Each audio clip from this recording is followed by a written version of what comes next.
You know the moment when you open your inbox, see the words home inspection report, and suddenly just feel like you got handed a horror novel?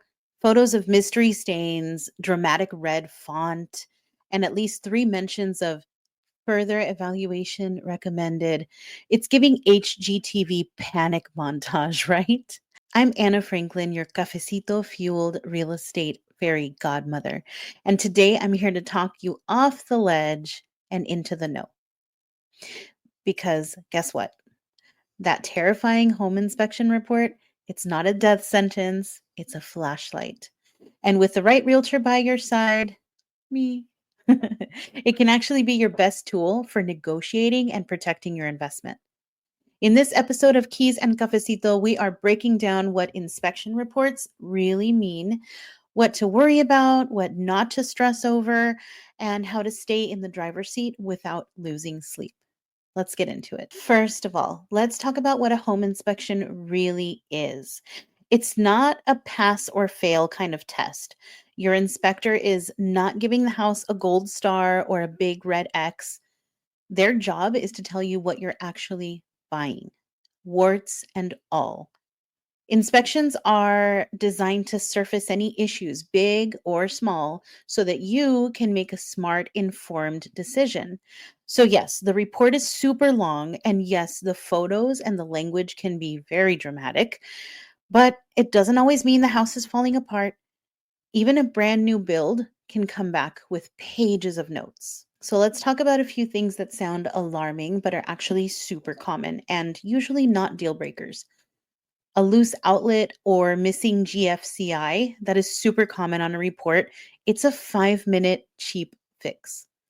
Dirty air filters, that is more of a reminder than a red flag. Hairline cracks in concrete, homes settle, especially older ones. Not up to current code. Most houses built before 2020 just aren't. It doesn't mean that they're unsafe. It just means that when they were built, the codes were different.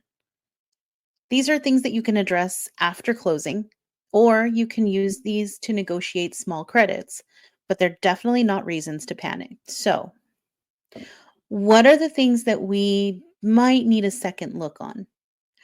Active roof leaks or serious shingle damage, foundation cracks that are wide, uneven, or show movement, old or unsafe electrical panels. I'm looking at you, Federal Pacific.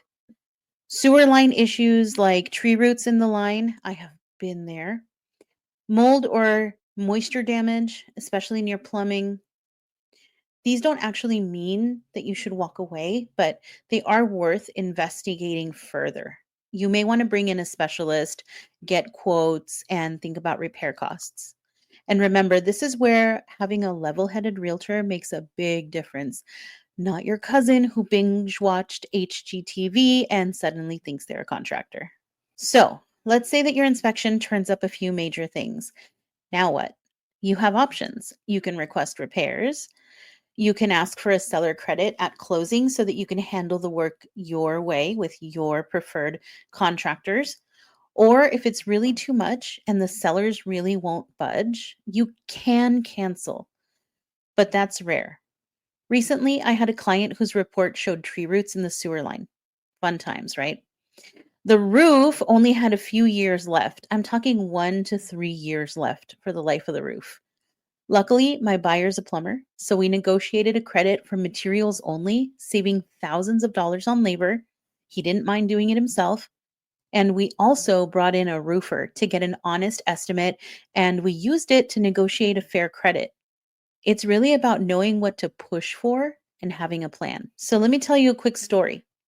I had a client once who was in love with this little fixer. It had charm, space, good bones, but the inspection report came back with a lot. We're talking roof, plumbing, even a note about rodent activity in the attic, which always makes people want to run. She called me in full panic mode. I think I have to cancel.